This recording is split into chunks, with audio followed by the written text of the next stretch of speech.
palavra de Deus diz que o acusador, ele acusa 24 horas. E isso aí, até mesmo, uma das maiores guerras que enfrentamos é quando você desce do altar, quando você pregou uma mensagem linda que salvou pessoas e é uma guerra ali. Mas poderia ter sido melhor, poderia ter sido... E você foi um instrumento de Deus. Muitas vezes, essa acusação da gente talvez não viver. Paulo falou sobre isso, né? O bem que eu quero, eu não faço. O mal sempre está em mim. Quem me livrará do corpo dessa morte? Mas quando eu estou fraco, o seu poder se aperfeiçoa na minha fraqueza. Deus permite muitas vezes esse ataque. Deus permite muitas vezes nós sentimos fracos para nós entendermos que somos eternamente dependentes dele. Mas essa acusação, é diário, né? E como que nós vencemos isso? Na oração, né? E profetizando muitas vezes para a gente mesmo. O Senhor está comigo. Eu sou um instrumento na mão de Deus.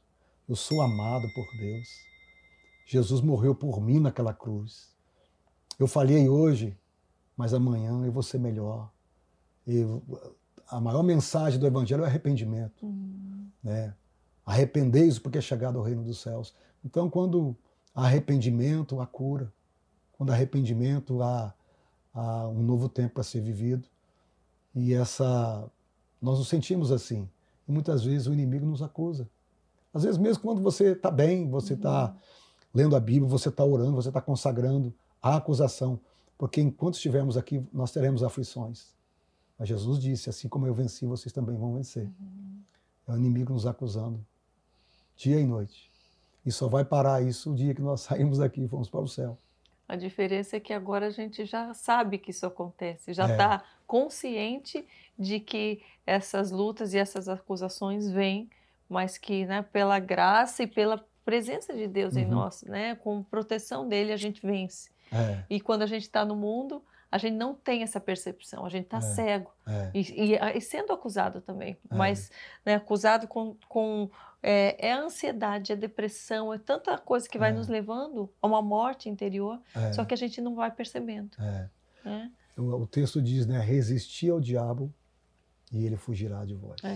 Sujeitai-vos a Deus, resistir ao diabo, ele fugirá de vós. É uma batalha, mas quando você resiste, de repente, a gente está bem. De repente a gente melhorou, veio um bálsamo. É Jesus dizendo, você não está só. Estou cuidando de você, eu estou vendo a sua aflição. Tem um texto nos Salmos que diz, mas ele lembra que nós somos pó e cinza. Somos pó e cinza dependentes dele. Qual a passagem bíblica que mais te toca? Ou que fala mais profundamente com você? Alguma passagem de estimação? Romanos 8. Mas agora nenhuma condenação há mais para aqueles que estão em Cristo Jesus, que não andam segundo a carne, mas segundo o Espírito. Entre tantos que eu amo, eu tenho alguns textos, por exemplo, a história de José é admirável. Eu ia perguntar isso, sobre algum personagem, algum discípulo. Eu admiro José, admiro Moisés. Discípulos, eu gosto muito do livro de Tiago. Tiago é o livro da sabedoria do Novo Testamento. Tem Provérbios, sabedoria do Velho Testamento. Tiago é o livro da sabedoria. Os 5 capítulos de Tiago é a nossa vida. Se a gente andar naqueles 5 capítulos ali, a gente está bem. É um dos livros que eu gosto. Amo também o livro de Mateus. Tem alguma passagem que você, se pudesse escolher, gostaria de ter vivenciado? De estar lá naquele momento? Sim.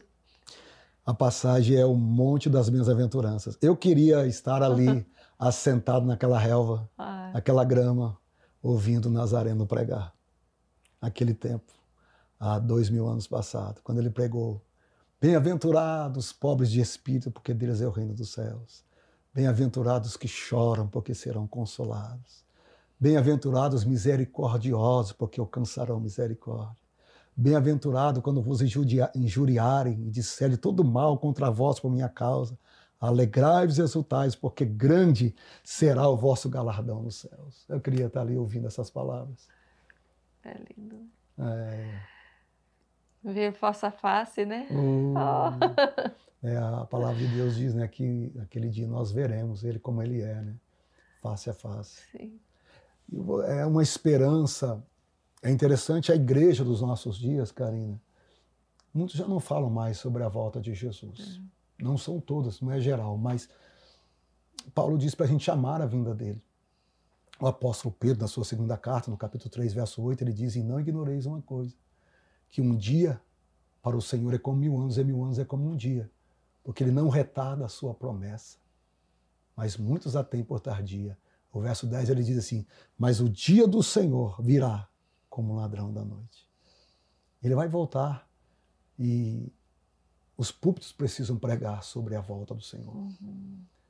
Jesus, em Mateus 24, ele diz como foi nos dias de Noé. Como que eram os dias de Noé? Ele fala, dava-se casamento, era dia normal. De repente começou a chuva.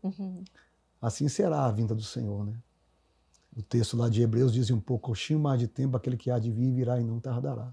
Jesus fez uma promessa em João 14, que é você perguntou um dos textos favoritos, esse é um dos textos favoritos meu. Não turbe o vosso coração. Crede em Deus, crede também em mim. Na casa de meu pai há muitas moradas. Se não fosse assim, eu não vos teria dito, eu vou vos preparar lugar, para que onde eu estiver, estejais vós também. Eu voltarei para vós. Isso aí já enche a alma, a volta do Senhor. Como você imagina o céu?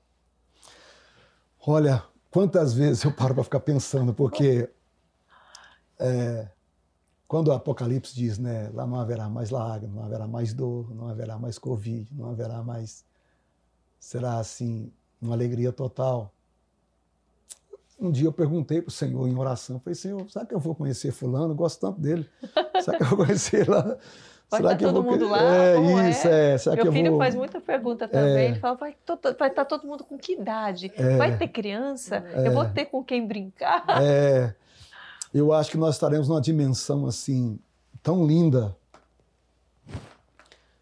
porque lá não haverá tristeza. Então não teremos lembrança de coisa ruim lá, daqui da terra, muito menos. Então, a gente vai estar numa dimensão tão linda que Paulo disse, aquilo que não chegou ao coração do homem, que não chegou ao nosso entendimento, são as coisas que Deus tem preparadas para nós. Ele teve um arrebatamento e ele falou, olha, conheço um homem que foi arrebatado, estava falando dele. E ouviu coisas inefáveis, imensuráveis, que ao homem não é lícito contar. Ele viu tanta coisa linda. Uma das viagens que eu fiz ao Japão, o pastor João, ele teve em coma, ele foi até uma parte do céu.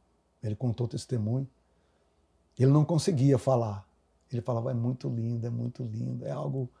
Então as pessoas que já tiveram essa experiência, dizem ele que tem o rio, se passar do rio não volta mais. Ele contando, né? Mas ele não atravessou o rio. Mas ele disse que é coisa maravilhosa. O Tommy Tenney, não sei se eu ouvi falar do Tommy Tenney, ele escreveu o Chase of God, os Caçadores de Deus. Ele fala que ele teve um arrebatamento, e é interessante, mas só que ele trouxe para os dias de hoje. Ele caminhava com um anjo, e o anjo mostrou para ele várias caixas. E as caixas estavam escrito o nome dele. Aí ele perguntou, o que é isso? O que é isso? Por que você vai? São coisas que você vai abrir através da sua ousadia e das orações que você faz para você viver na terra ainda. Uau. Eu aprendo com tudo isso e também pela palavra que quando você tem uma vida com Deus, você vive uma partícula do céu aqui embaixo. Ainda com tantas aflições. Você vive um pouquinho do céu. Sabe aquela esperança? Sabe quando você está no seu carro e você sente uma alegria e começa a chorar porque a presença de Deus... Nada é impossível, porque você tem uma esperança além de todas as notícias ruins.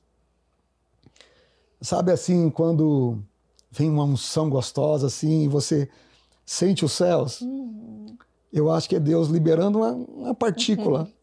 Olha, só para você sentir um pouquinho o que vai ser aqui.